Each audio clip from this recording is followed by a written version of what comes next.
Saudi আরবে এক হিন্দু এবং মুসলমানদের মধ্যে একটা চ্যালেঞ্জ ছুড়ে দিল এবং মুসলমান বন্ধু হিন্দু বন্ধুকে বলতে লাগলো যে তোমার সাথে চ্যালেঞ্জ যে বাইতুল্লাহর মধ্যে কেউ ঢুকতে পারে না, হেরেম শরীফের মধ্যে কেউ ঢুকতে পারে না, সে ধরা খেয়ে যায়। এটা আল্লাহ তাআলার অলৌকিক একটা বিষয়।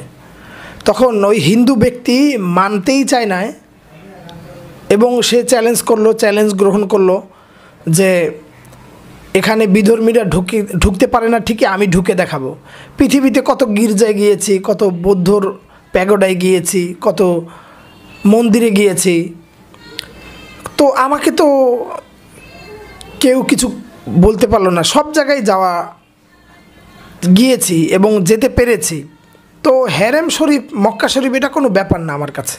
এখানে তো কত মানুষই ঢোকে, কত মানুষই আনাগোনা করে, আমাকে কিভাবে চিনবে? আর সবার তো আর আকামা দেখে না, ভিসা দেখে না, তো আমি যাব সেখানে। তখন সেই হিন্দু ব্যক্তি প্রথমে কয়েক মাস ধরে দাড়ি রাখলেন, দাড়ি বড় করলেন, এরপরে আপনার জুব্বা পরলেন, মাথায় পাগড়ি পরলেন, এরপরে সেটাকে তওয়াফ করা শুরু করলেন, এমনকি এহরামও পরেছেন, তারপরে তওয়াফ করা শুরু করলেন। তো ওখানের সিকিউরিটি গার্ড যারা আছে তারা বললেন যে তওয়াফ করা অবস্থায় বললেন যে এই ছেলে এদিকে আসো, তোমার ভিসা দেখাও।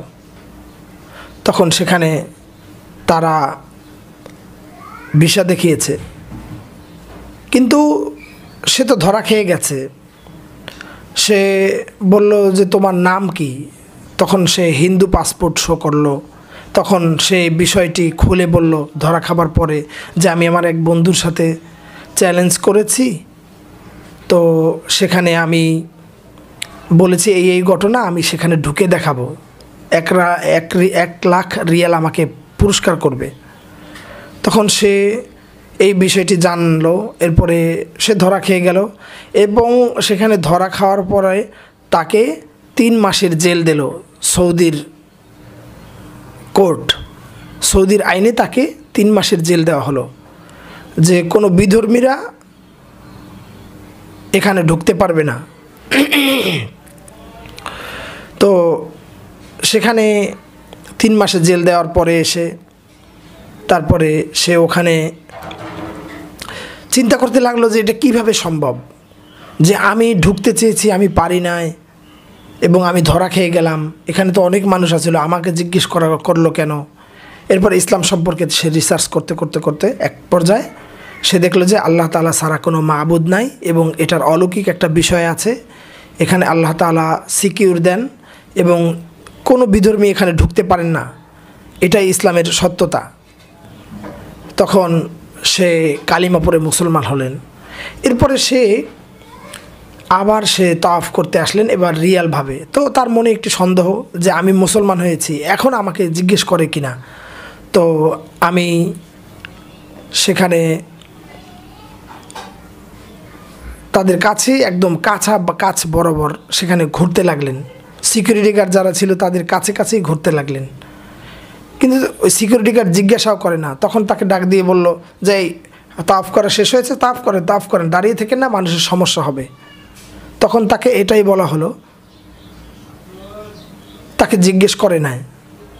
তখন তার পরিপূর্ণ ঈমানটা তৃপ্তি পেল এবং সে পরিপূর্ণ মোমেন হতে পারল এবং বিশ্বাস করলো যে ইসলাম ধর্ম সত্য ধর্ম এবং এই সত্য ধর্মটা আছে বলেই আজকে এখানে অনেক অলৌকিক বিষয়, এবং এই হিন্দু আরও অনেক অলৌকিক বিষয় দেখেছে। করোনার মধ্যে আপনার যেখানে তাওয়াফ বন্ধ, সেখানে পুরা বাইতুল্লাহকে তাওয়াফ করেছে পশু পাখির একটা ঝাঁক এসে, এবং মক্কার কাবাগৃহের উপর থেকে কোনো বিমান যেতে পারে না, কোনো পাখি উড়ে যেতে পারে না, যায় না। তো এই অলৌকিক বিষয়গুলো দেখে তার ঈমানটা আরও বেড়ে গেল। তো এটাই হচ্ছে ইসলামের সত্যতা, এবং এখানে কেউ কোনো ষড়যন্ত্র করে কুলাতে পারে না। আর এটাকে আল্লাহ এবং আল্লাহ সুবহানাহু ওয়া তাআলা সর্বক্ষণ সিকিউরিটির মধ্যে রাখেন আসমান থেকে, এবং এখানে 100 রহমত বর্ষণ হন। আর সেখানে কোনো বিধর্মী ঢুকবেন সেটা তো কখনো সম্ভবই না। তো আল্লাহ তাআলা এই আলোচনার দ্বারা আল্লাহ তাআলা আমাদের ঈমানকে আরও বাড়িয়ে দিক এবং আল্লাহ তাআলা আমাদের সবাইকে কবুল আর মঞ্জুর করুন। আমিন।